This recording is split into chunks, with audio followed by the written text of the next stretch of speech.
আসসালামু আলাইকুম। আজকের রেসিপি বেলা ছাড়া আটার পরোটা। ময়দা দিয়ে তো আমরা বেলা ছাড়া অনেকেই পরোটা তৈরি করেছি। আজকে চলুন আটা দিয়ে তৈরি করি। আর এই পরোটাটা অনেক মচমচে হবে। বেলা ছাড়া পরোটাগুলো তৈরি করার পর অনেক সফট হয়ে যায়। আজকে চলুন একটু মচমচে করে কী করে পরোটাটা বানানো যাবে ওই রেসিপিটাই শেয়ার করি।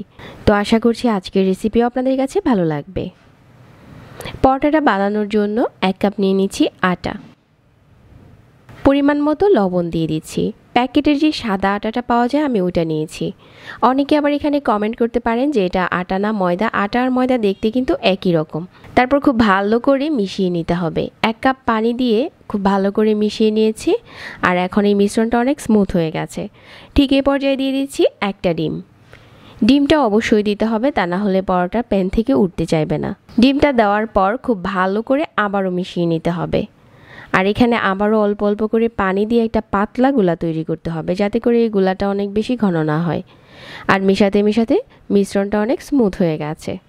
আমি ঘনত্বটা একটু দেখিয়ে দিচ্ছি। ঠিক এই পর্যায়ে হচ্ছে এখন একটা ছোট সাইজের মগে নিয়ে নিতে হবে। তো এখন হচ্ছে পরোটাটা বানানোর পালা। চুলায় প্যান বসিয়ে প্রথমে হচ্ছে প্যানে তেল ব্রাশ করে নিতে হবে। তেলটা ব্রাশ করার পর টিস্যু দিয়ে মুছে নিতে হবে। এখন হচ্ছে প্যানের উপরে অল্প করে দিয়ে দিচ্ছি। ঠিক একটা পরোটার সাইজে যতটুকু গোলা দেওয়ার দরকার ঠিক ততটা দিয়ে দিবেন। খুব বেশি পাতলা আবার খুব বেশি ভারী যাতে না হয়। আর পুরোটা প্যানে একটু ছড়িয়ে দিতে হবে। কয়েক সেকেন্ড পরেই দেখা যাবে যেটা কুক হয়ে গেছে। তখন উপরে একটু তেল ব্রাশ করে দিতে হবে। আর এপাশ ওপাশ করে উল্টে দিতে হবে। একটা পাশ যখন উল্টানো হয়ে যাবে আর এভাবে করে ভাজতে থাকবো। একটু চেপে চেপে ভাজলে পরোটাগুলো মুচমুচে হয় আর অনেকটা ফুলে ওঠে। তো আমার এখানে এই পরোটাটা অনেক বেশি ফুলেছে। বেলার ঝামেলা ছাড়াও এরকম ফুলকো পরোটা বানানো সম্ভব, তাও আবার আটা দিয়ে। আজকের রেসিপিটা ফলো করতে পারেন। এভাবে করে সবগুলো পরোটা বানিয়ে নিয়েছি।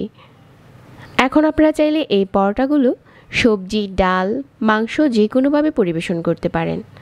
আশা করছি আজকের এই সহজ পরোটার রেসিপি সবার কাছে ভালো লেগেছে। সবাই অনেক ভালো থাকবেন। আজকে এখানেই বিদায় নিচ্ছি।